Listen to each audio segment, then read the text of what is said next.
You know, what drives hope are our patients. And it is what drives you to love hope.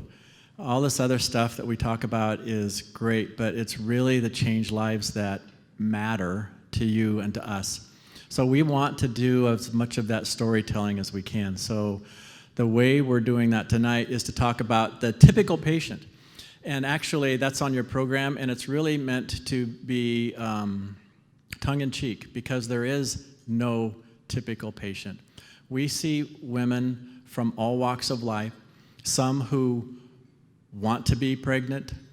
They're coming because our services are all free, and they're not connected with a doctor yet, and there's plenty we can do to help them. Some come because they want to have an abortion, and we love them graciously and unconditionally, even when they leave saying, I still plan to have an abortion. We're glad they come to us first so that we can tell them the truth about all of their options, but some feel they must do it, and some follow through, and it's heartbreaking. And there are a plethora of other profiles, and so we're going to tell you 3 of those profiles tonight. So if you 3 ladies from our staff would come up now, and they're good enough sports that they went ahead and agreed to each tell a story from one of the patients that they've interacted with. So we're going to start with Meredith. Again, I told you that we have a lot of patients who think they have to have an abortion and they leave that way. And Meredith, that is how you met this first patient that we have. Yes. She was going to say, she said in rehearsal, yes, it is, Mike. I wasn't brave enough.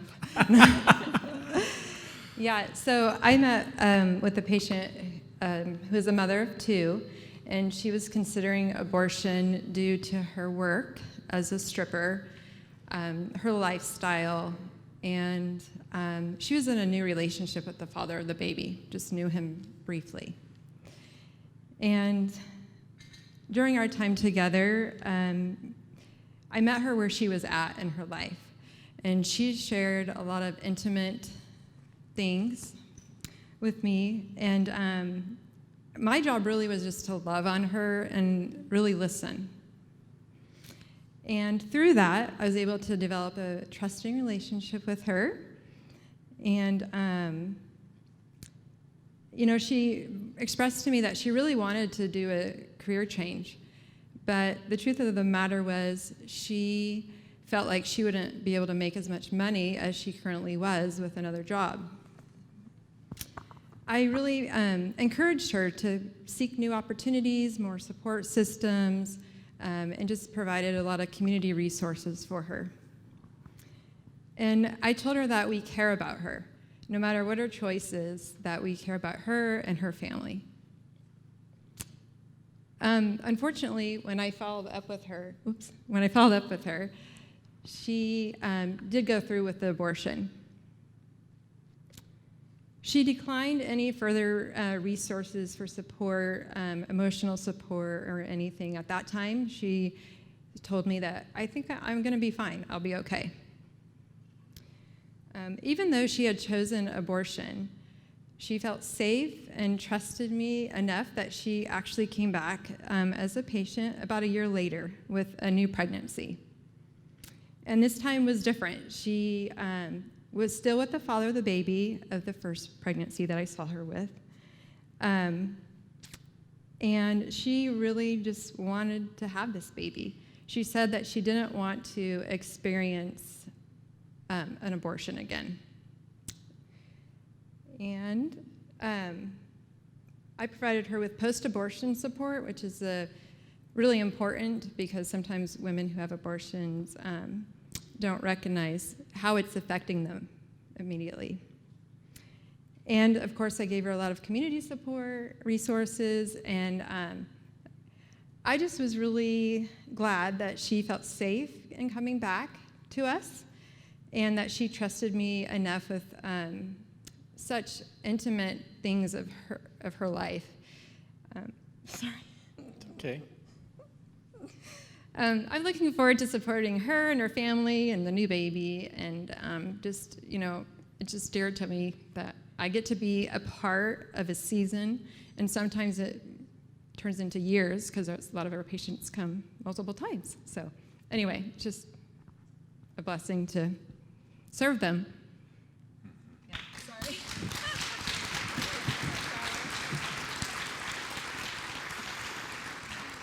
If you don't know this about Hope, we are really high on the empathy scale, all of our staff and volunteers.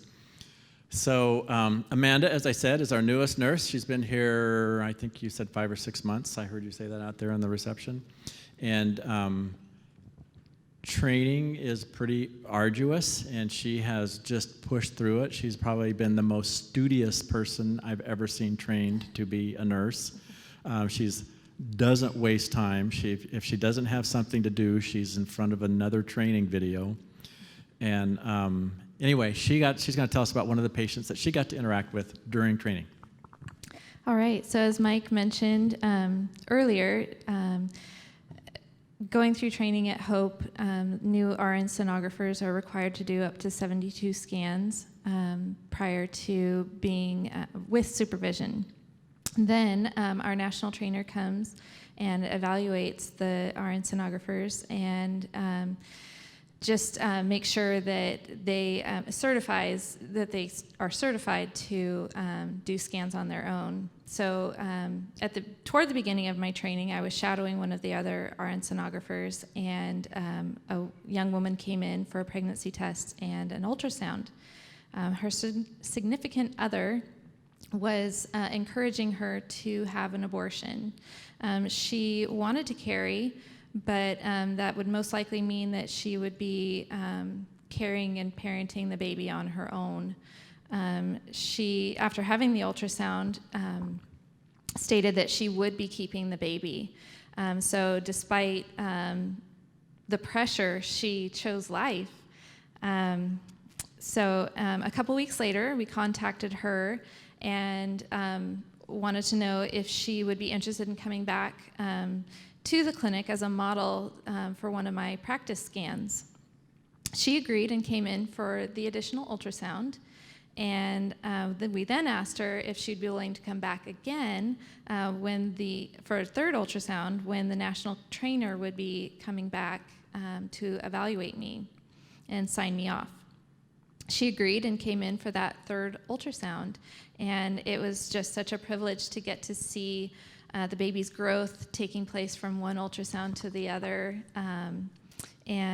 She hasn't had the baby yet, but we are keeping track of her, and it's just it's been so fun to be a part of her life and a part of the journey that she's on. So, yeah.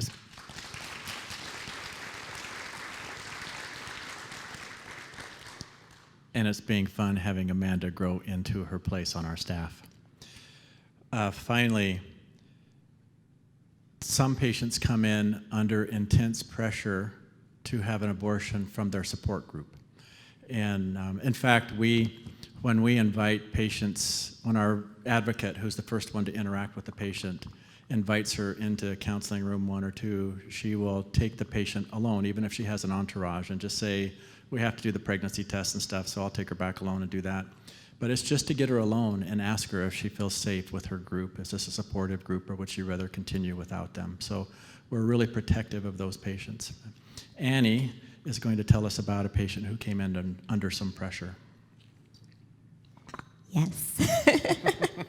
This particular patient that I'm going to tell you about was very young. Actually, she was very young, but the father of the baby was not. He was significantly older, to the point where I did need to call and report their relationship to Child Protective Services. So there was already, a little something obvious there. So I met with this patient. She was quiet, scared. She was crying throughout the appointment. And she confided in me that she was facing pressure from all sides to have an abortion. When I asked her, setting that aside, what would she want to do? She told me I would want to keep the baby. But when I asked her what did she think she would do, she told me, I am going to have an abortion. Well, we scheduled her to come back for an ultrasound at Hope, but she didn't show up. I tried contacting her a few times and wasn't able to get a hold of her. So really, we were kind of left hanging. Fast forward a few weeks, though, a police officer walks into Hope to talk with me. They were following up on the report that I had made. And they were actually able to fill us in a good bit on what had taken place in this patient's life since she left. It turns out she had missed her ultrasound at Hope because her family had indeed taken her to Planned Parenthood to have an abortion. However, when they got there, it turns out she was too far along to have an abortion with them. They actually had to send her up to Portland and get her scheduled at a different clinic where they could do a surgical abortion. But this bought her some more time. So by the time that morning rolled around of her now final abortion appointment, my quiet, scared little patient actually put her foot down and she said, no, I'm not going through with this. I'm not going to abort my baby. So another great thing that happened then is that her mom actually told her, okay, I will help you in this. I'll support you in this. So I'm so proud of our patient for sticking with her convictions and saving her baby. But I'm also really excited for her that in that she was able to find an advocate for herself and her own mother. It was pretty cool. Yep. Pretty exciting. Thank you, ladies.